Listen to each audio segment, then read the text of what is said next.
भारत के 7 ऐसे मुख्यमंत्री जो राज्यसभा गए। नंबर 7 से शुरू करते हैं इस लिस्ट में। नंबर 7 पर आते हैं कर्नाटक के कद्दावर नेता एच.डी. देवेगौड़ा जी। कर्नाटक की राजनीति में इन्हें धरती पुत्र यानी सन ऑफ द सॉइल कहा जाता है। 1994 में वो बड़े ठाट बाट से कर्नाटक के मुख्यमंत्री बने थे, लेकिन किस्मत का खेल देखिए। 1996 में देश में ऐसी राजनीतिक खिचड़ी पकी कि वो सीधे देश के प्रधानमंत्री की कुर्सी पर जा बैठे। इसे कहते हैं सीधे लॉटरी लग जाना। हालांकि प्रधानमंत्री के रूप में उनका कार्यकाल बहुत छोटा रहा। 1 साल से भी कम समय में उनकी सरकार गिर गई। अब जिसने मुख्यमंत्री और प्रधानमंत्री दोनों पदों का मलाईदार स्वाद चख लिया हो, वो भला घर पर बैठकर भजन तो नहीं करेगा। राज्यसभा का चस्का ही ऐसा होता है। देवेगौड़ा जी ने इसके बाद लोकसभा की लंबी राजनीति की और फिर संसद के उच्च सदन यानी राज्यसभा का रास्ता चुना। अक्सर इंटरनेट पर संसद के अंदर झपकी लेते हुए उनकी तस्वीरें खूब वायरल होती हैं, जिन पर विपक्ष ने मीम्स की बरसात कर दी। लेकिन राजनीति के इस बूढ़े शेर को कमज़ोर समझना आसमान पर थूकने जैसा है। जब जब कर्नाटक में त्रिशंकु विधानसभा होती है, जेडीएस और देवेगौड़ा जी किंग मेकर बनकर सामने आते हैं। 2026 की आज की तारीख में भी उनका राजनीतिक रसूख कम नहीं हुआ है। राज्यसभा उनके लिए एक ऐसा परमानेंट वीआईपी लाउंज बन गया है जहां से वो अपनी पार्टी की डोर हिलाते हैं। दिल्ली के दरबार में अपनी हाजिरी और ताकत बनाए रखने का यह उनके लिए एक बेहद शानदार और आरामदायक जरिया साबित हुआ। नंबर 6 मायावती। अब बढ़ते हैं आगे। जरा सोचिए, कौन है वो नेता जिसके एक कड़क आदेश पर कभी उत्तर प्रदेश के बड़े बड़े बाहुबलियों के पसीने छूट जाते थे और जिन्होंने लखनऊ की सत्ता हिलाने के बाद दिल्ली के सदन में अपनी धाक जमाई थी। चले पैदा उठाते हैं नंबर 6 से। नंबर 6 पर है उत्तर प्रदेश की राजनीति की आयरन लेडी कही जाने वाली मायावती जी। मायावती जी 4 बार उत्तर प्रदेश की मुख्यमंत्री रहीं। उनकी सरकार का मतलब होता था कड़क प्रशासन, जहां अपराधियों की सिट्टी पिट्टी गुम हो जाती थी। लेकिन वक्त हमेशा एक जैसा नहीं रहता। जब यूपी की राजनीति में सोशल इंजीनियरिंग का उनका जादू थोड़ा फीका पड़ने लगा और विधानसभा चुनावों में हाथी की रफ्तार धीमी हो गई, तो मायावती जी ने एक बड़ा ही मास्टर स्ट्रोक खेला। उन्होंने लखनऊ की तपती धूप को छोड़कर दिल्ली के लुटियंस जोन का रुख किया और राज्यसभा की माननीय सदस्य बन गई। इसे राजनीति की भाषा में वक्त रहते सुरक्षित घाट पर नाव लगाना कहते हैं। राज्यसभा में आकर मायावती जी ने यह सुनिश्चित किया कि भले ही राज्य में उनकी सीटें कम हो जाएं, लेकिन देश की सबसे बड़ी पंचायत में उनकी आवाज़ गूंजती रहे। हालांकि उनके इस कदम पर विरोधियों ने जमकर तंज कसे कि बहन जी अब जनता के बीच जाने से डर रही हैं और संसद के पिछले दरवाजे का इस्तेमाल कर रही हैं। लेकिन मायावती जी बहुत अच्छी तरह जानती थी कि बिना किसी चुनावी झंझट के पड़े दिल्ली के दिल में बैठकर अपनी राजनीति को जिंदा कैसे रखा जाता है। राज्यसभा में दिए गए उनके आक्रामक भाषणों ने खूब सुर्खियां बटोरी। मुख्यमंत्री पद से हटकर राज्यसभा जाने की उनकी एक क्रोनोलॉजी इस बात का सटीक उदाहरण है कि जब राज्य में जमीन खिसक रही हो तो दिल्ली का आसमान थाम लेना ही बुद्धिमानी होती है। उत्तर प्रदेश के इस तीखे तेवर के बाद अब सीधे रुख करते हैं उसके पड़ोसी राज्य मध्य प्रदेश का। क्या आप अंदाज़ा लगा सकते हैं कि राजा साहब के नाम से मशहूर किस नेता ने मुख्यमंत्री की गद्दी गंवाने के बाद दिल्ली में शरण ली थी और वो आज भी अपने बयानों में आग लगाते हैं। चलिए देखते हैं नंबर 5 पर कौन है। नंबर 5 पर आते हैं मध्य प्रदेश के पूर्व मुख्यमंत्री दिग्विजय सिंह जी, जिन्हें राजनीति के हलकों में लोग दिग्गी राजा के नाम से बुलाते हैं। दिग्विजय सिंह जी 1993 से 2003 तक लगातार 10 साल मध्य प्रदेश के मुख्यमंत्री रहे। लेकिन 2003 के चुनाव में जब उमा भारती जी की लहर आई तो दिग्गी राजा का सुपड़ा साफ हो गया। हार के सदमे में उन्होंने एक बड़ी ही फिल्मी कसम खा ली कि वो अगले 10 साल तक मध्य प्रदेश में कोई विधानसभा चुनाव नहीं लड़ेंगे। अब कसम तो खा ली, लेकिन नेताजी बिना सत्ता और सुर्खियों के कैसे जिंदा रहे। यह तो वही बात हो गई कि जल बिन मछली। तो कांग्रेस पार्टी ने उनके इस राजनीतिक वनवास को खत्म करने का एक बहुत ही नायाब तरीका निकाला। साल 2014 में उन्हें सीधे राज्यसभा के रास्ते दिल्ली बुला लिया गया। दिग्विजय सिंह जी के बारे में एक बात मशहूर है कि उनके बयान हमेशा सोशल मीडिया पर बारूद का काम करते हैं। वो कुछ ऐसा बोल जाते हैं कि विवादों का बवंडर खड़ा हो ही जाता है। विरोधियों उन पर चाहे जितने बाढ़ चलाएं, दिग्गी राजा चिकने घड़े की तरह मुस्कुराते रहते हैं। राज्यसभा में बैठकर उन्होंने पार्टी के केंद्रीय संगठन में अपनी धाक जमाई। जब भी संसद में सरकार को आड़े हाथों लेना हो, दिग्विजय सिंह जी के तर्कस के तीर हमेशा तैयार रहते हैं।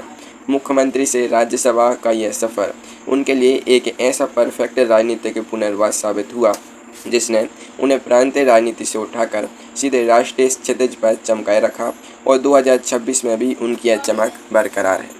मध्य प्रदेश के इन गर्मा गर्म बयानों से थोड़ा आगे बढ़ते हैं और सीधे चलते हैं भारत के खूबसूरत और शांत नॉर्थ ईस्ट की तरफ। असम के चाय बागानों से निकलकर कौन सा मुख्यमंत्री दिल्ली की बड़ी कैबिनेट का हिस्सा बन गया और जिसके ट्रांसफ़र पर खूब चर्चा हुई। नजर डालते हैं नंबर 4 पर। नंबर 4 पर आते हैं असम के पूर्व मुख्यमंत्री सर्बानंद सोनोवाल जी। साल 2016 से 2021 तक उन्होंने असम के मुख्यमंत्री के रूप में एक बहुत ही सफल पारी खेली, लेकिन 2021 के विधानसभा चुनावों के बाद असम की राजनीति की पटकथा बदल गई। हिमंता बिस्वा शर्मा जी का कद और लोकप्रियता इतनी बढ़ चुकी थी कि आलाकमान के लिए उन्हें नज़रअंदाज करना मधुमक्खी के छत्ते में हाथ डालने जैसा था। अब समस्या यह थी कि सर्बानंद सोनोवाल जी का क्या किया जाए। उन्हें साइडलाइन करना असम में बड़ी मुसीबत को दावत देना था। इसलिए बीजेपी ने कॉरपोरेट जगत की तरह एक बहुत ही स्मूथ रणनीति अपनाई और उनका प्रमोशन करके ट्रांसफ़र कर दिया। उन्हें असम के मुख्यमंत्री पद से ससम्मान विदा किया गया और सीधे दिल्ली लाकर राज्यसभा का सदस्य बना दिया गया। इतना ही नहीं, उन्हें केंद्र सरकार में भारी भरकम मंत्रालयों की कमान भी सौंप दी गई। राजनीति के इस खेल को देखकर जनता भी हंसकर कहने लगी कि बड़े मियाँ तो बड़े मियाँ, छोटे मियाँ सुभान अल्लाह। सोनोवाल जी ने भी इस परिस्थिति को बहुत ही समझदारी से संभाला। वे जानते थे कि राज्य में नए मुख्यमंत्री के साथ रोज रोज की खटपट से बेहतर है कि दिल्ली के बड़े दरबार में बैठकर केंद्रीय मंत्री की मलाई का आनंद लिया जाए। हालांकि बाद में वो लोकसभा के रास्ते भी संसद पहुँचे, लेकिन राज्यसभा उनके लिए सत्ता का वो बाईपास हाईवे साबित हुई जिसने उनके सम्मान को भी बचाया और उनकी राजनीति को भी नई ऊंचाइयों पर पहुंचाया। असम की वादियों से अब सीधे उड़ान भरते हैं समंदर की लहरों और काजू फैनी के लिए मशहूर राज्य गोवा की तरफ। एक ऐसा मुख्यमंत्री जो अपनी सादगी के लिए जाना जाता था, लेकिन देश की सुरक्षा के लिए दिल्ली को उनकी सख्त ज़रूरत थी और वो राज्यसभा के रास्ते रक्षा मंत्रालय पहुँचे। देखिए नंबर 3 पर कौन है। नंबर 3 पर आते हैं गोवा के पूर्व मुख्यमंत्री स्वर्गीय मनोहर पर्रिकर जी। देश की राजनीति में IIT से पढ़ी इस बेहद ईमानदार और सादगी पसंद नेता की मिसाल आज भी दी जाती है। आदि आस्तीन की मामूली शर्ट, पैरों में साधारण चप्पल और स्कूटर पर घूमकर जनता की समस्याएं सुनने वाले पर्रिकर जी गोवा के लोगों के दिलों के राजा थे। वो कई बार गोवा के मुख्यमंत्री बने और हर बार उन्होंने अपनी प्रशासनिक क्षमता का लोहा मनवाया। लेकिन साल 2014 में जब केंद्र में मोदी जी की सरकार बनी तो दिल्ली के गलियारों में एक ऐसे रक्षा मंत्री की तलाश शुरू हुई जो पूरी तरह बेदाग हो और जिसके काम करने का तरीका एकदम सटीक हो। मोदी जी की पारखी नज़र मनोहर पर्रिकर जी पर जाकर टिकी। उन्हें तुरंत गोवा से दिल्ली का बुलावा आया। अब समस्या यह थी कि वो लोकसभा के सदस्य नहीं थे, इसलिए पार्टी ने उन्हें उत्तर प्रदेश के रास्ते राज्यसभा भेजने का फैसला किया। मुख्यमंत्री पद से सीधे देश के रक्षा मंत्री की कुर्सी पर बैठना एक बहुत बड़ा बदलाव था, लेकिन पर्रिकर जी ने वहाँ भी अपना जलवा दिखाया। उनके ही कार्यकाल में भारतीय सेना ने ऐतिहासिक सर्जिकल स्ट्राइक जैसी बड़ी कार्रवाइयों को अंजाम दिया। हालांकि बाद में गोवा की राजनीतिक उथल पुथल को शांत करने के लिए उन्हें वापस मुख्यमंत्री बनाकर भेजा गया, लेकिन मुख्यमंत्री से राज्यसभा का उनका वो सफ़र यह साबित करता है कि जब देश को एक सच्चे और कर्मठ नेता की ज़रूरत होती है तो राज्यसभा का रास्ता ही सबसे बड़ा संकट मोचक बनता है। गोवा के इस बेहद सीधे और ईमानदार सफ़र के बाद अब रुख करते हैं उस राज्य का जहाँ की राजनीति में कब कौन सी अखाड़ी बन जाए और कब कौन सी पिछाड़ी हो जाए। बड़े बड़े राजनीतिक पंडित भी मात खा जाते हैं। बात हो रही है महाराष्ट्र की। क्या आप जानते हैं कि वहाँ का असली रिमोट कंट्रोल किस राज्यसभा सांसद के पास है? चलिए देखते हैं नंबर 2 पर कौन सा बड़ा खिलाड़ी बैठा है। नंबर 2 पर आते हैं महाराष्ट्र की राजनीति के असली भीष्म पितामह और पावर पॉलिटिक्स के सबसे बड़े जादूगर शरद पवार जी। शरद पवार जी 4 अलग अलग बार महाराष्ट्र के मुख्यमंत्री रहे हैं।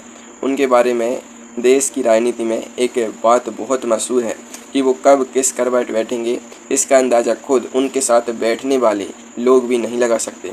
राजनीति में गिरगिट की तरह रंग बदलना तो सिर्फ एक जुमला है, लेकिन शरद पवार जी बिना रंग बदले ही पूरी की पूरी बाजी पलट देने का हुनर रखते हैं। जब वो महाराष्ट्र की राजनीति में किंग और किंग मेकर दोनों की भूमिकाएं निभाकर आगे बढ़ गए और लोकसभा की लंबी पारी खेल ली तो उन्होंने दिल्ली के उच्च सदन का रुख किया। वो पिछले कई सालों से लगातार राज्यसभा के सदस्य के रूप में संसद की शोभा बढ़ा रही हैं। साल 2026 की आज की तारीख में भी जब उनकी उम्र काफ़ी हो चुकी है, उनका सियासी दिमाग किसी सुपर कंप्यूटर से भी तेज रफ्तार से चलता है। राज्यसभा वास्तव में शरद पवार जी के लिए दिल्ली का वो रिमोट कंट्रोल रूम है, जहां बैठकर वो पूरे देश की विपक्षी राजनीति का ताना बाना बुनते हैं। राजनीतिक गलियारों में लोग कहते हैं कि शरद पवार जी जब गुंगली फेंकते हैं तो अच्छे अच्छे धुरंधर बल्लेबाज क्लीन बोल्ड हो जाते हैं। मुख्यमंत्री की कुर्सी छोड़ने के बाद राज्यसभा जाना उनके लिए कोई मजबूरी नहीं थी, बल्कि एक सोची समझी लॉन्ग टर्म रणनीति थी, ताकि वो मुंबई पर भी अपना होल्ड रख सकें और दिल्ली के दरबार में भी उनकी मर्जी के बिना पत्ता न हिले। और अब धड़कनें थाम लीजिए जरा, क्योंकि वक्त आ गया है उस नंबर 1 नेता का नाम जानने का, जिसने अभी हाल ही में यानी इसी साल 2026 में भारतीय राजनीति का सबसे बड़ा और ताज़ा तरीन धमाका किया है। एक ऐसा नेता जिसके नाम कई अनोखे रिकॉर्ड दर्ज हैं और जिसकी ताज़ा राजनीतिक चाल ने पूरे देश के सोशल मीडिया को हिलाकर रख दिया है। देखिए नंबर 1 पर कौन है। नंबर 1 पर आते हैं बिहार के सबसे लंबे समय तक मुख्यमंत्री रहने का रिकॉर्ड बनाने वाले नीतीश कुमार जी। नीतीश कुमार जी के नाम 10 बार मुख्यमंत्री पद की शपथ लेने का एक ऐसा अद्भुत रिकॉर्ड है जिसे देखकर लगता है कि मुख्यमंत्री की कुर्सी और उनके बीच फेविकोल का सबसे मजबूत जोड़ लगा हुआ था।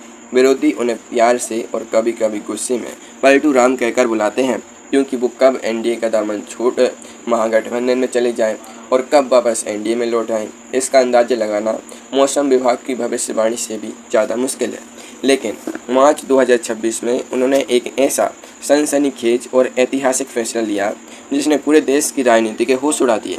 नीतीश कुमार जी ने अचानक प्रेस कॉन्फ्रेंस बुलाई और घोषणा की कि वो मुख्यमंत्री पद से अपना लंबित इस्तीफा दे रहे हैं और इस बार वो सीधे राज्यसभा का चुनाव लड़ेंगे। उन्होंने चुनाव लड़ा, बम्पर वोटों से जीता और आखिरकार 10 अप्रैल 2026 को संसद के उच्च सदन यानी राज्यसभा के सदस्य के रूप में पूरी शान से शपथ ले ली। इसके साथ ही बिहार में उनके लगभग 2 दशक पुराने राजपाट का अंत हो गया और राज्य की कमान नए चेहरों को सौंप दी गई। नीतीश कुमार जी का मुख्यमंत्री की मलाईदार कुर्सी छोड़कर राज्यसभा जाना साल 2026 की सबसे बड़ी पॉलिटिकल न्यूज है। राजनीति के विशेषज्ञ मानते हैं कि यह उनकी सम्मानजनक एग्जिट की एक बहुत ही बेहतरीन स्क्रिप्ट थी। उन्होंने बिना किसी बड़ी बगावत या ड्रामे के बहुत ही शांति से सत्ता का हस्तांतरण कर दिया और खुद दिल्ली के आलीशान और वातानुकूलित राज्यसभा सदन में जाकर बैठ गए, ताकि राष्ट्रीय स्तर पर उनकी वरिष्ठता का सिक्का हमेशा जमा